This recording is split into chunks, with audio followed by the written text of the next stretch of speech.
Қалай ақпаратты тез жаттауға болады және оны ұмытып кетпеуге болады? Егер сіздің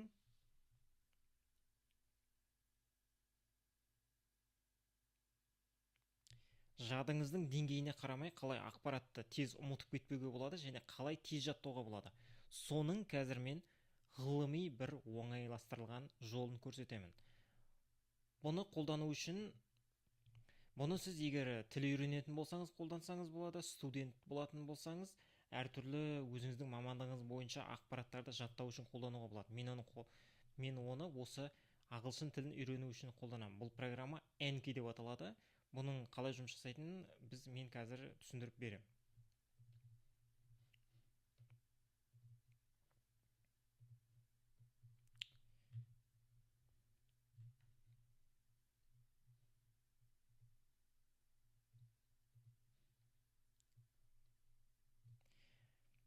Кез келген ақпаратты оқыған кезде немесе жаттаған кезде басты мәселе біз оны ұмытып кетеміз. Мысалға айталық, сізде қазір жылдың басында бірдеңені оқитын болсаңыз, жылдың соңында соны сұрайтын болса, сіздің ойыңызда ағылшын тілін оқитын болсаңыз да, немесе сол сияқты кез келген өзіңіздің мамандығыңыз бойынша оқитын болсаңыз да, ұмытып кету вероятності өте жоғары.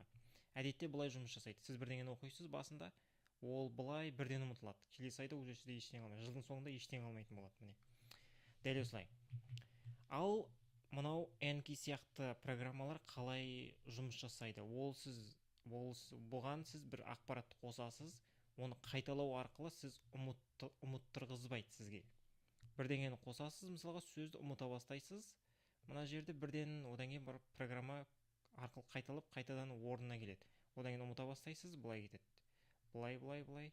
Сөйтіп жылдың соңында сізде немесе бір 2-3 айдың ішінде ақпарат былай ұмытылмайтын деңгейде, немесе өте жай ұмытылатын деңгейде сіздің миыңызда сақталады.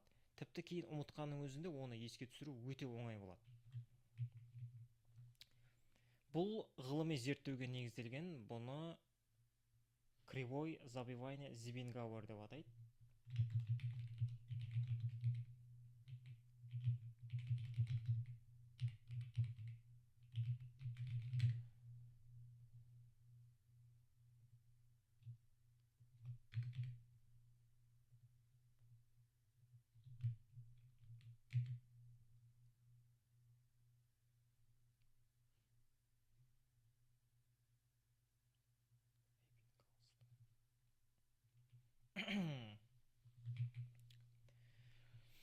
Бұл таза ғылымға негізделген. Бұны кривой забивание Эббингауз деп атайды.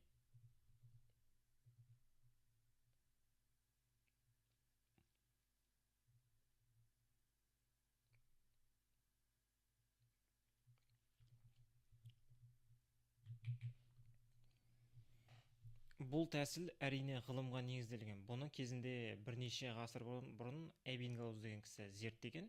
Және мынау Anki деген программа соның негізінде жасалған негізінде. Бұдан басқа да түрлері бар. Мысалға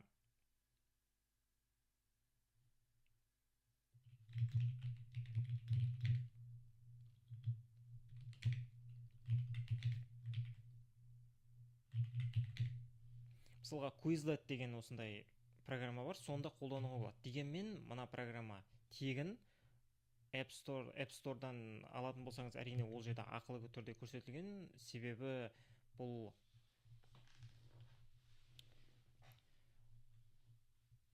бұны сіз тегін қолдана аласыз. Ол үшін осы Anki-дің сайтына өтіп, өзіңіздің программасын жүктеп алсаңыз болады. Mac'қа, Windows'қа немесе Android'қа бар, тегін.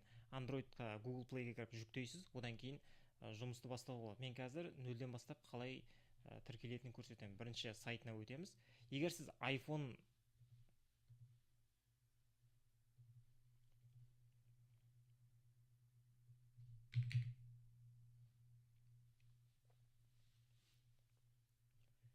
Anki-дің сайтына өтуіміз керек.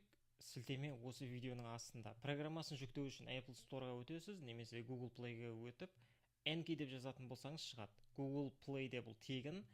App Store'да қандай да бір баға қойылған, дегенмен iPhone қолданушылар енді салыстырмалы түрде байырақ болғандықтан, мүмкін немесе сондықтан кішкене ақылы.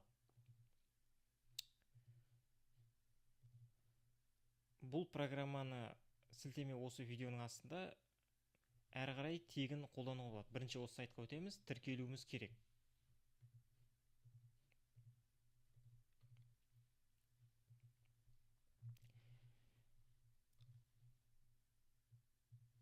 Сайтына өтсеңіз болады, одан кейін тіркелесіз, ол жағы өте оңай. Мен бұны қалай қолданатынын өзім көрсетейін. Менде қазір осындай ағылшын тіліндегі әртүрлі фразалар бар. Мен соны қайталау үшін осыны қолданамын, яғни ағылшын тілін үйрену мақсатында. Мына жерде менде мысалға статистиканы көруге болады. Мынау негізі плагин. Егер сіз осы плагинді орнататын болсаңыз, сізде де осылай көрсетеді. Бірінші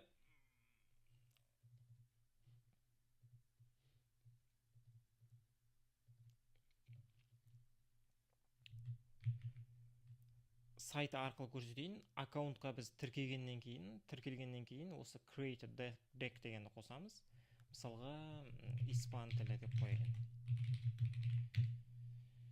Испан тілі деп тұрады, осыны басамыз. Осы жерге біз өзімізге қажет ақпараттарды қосамыз. Мысалға front деп тұрады бұл жерде. Front деген жерге мысалға испан тіліндегі бір сөзді қосайық. Мысалға енді қате жазып жіберейін, мен испанша білмеймін.